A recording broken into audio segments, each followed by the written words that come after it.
ना कोनो हाट ना बजरिया से होला, ना कोनो हाट ना बजरिया से होला। उमरिया के रोग है नजरिया से होला, उमरिया के रोग है नजरिया से होला।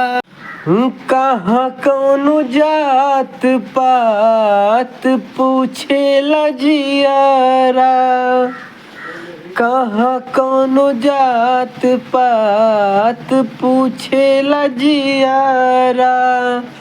सनहिया सिंगार है संवरिया से होला, ना कोनो हाट ना बजरिया से होला। उमरिया के रोग है नजरिया से होला, उमरिया के रोग है नजरिया से होला। एक लाइक शेयर कमेंट जरूर करिएगा।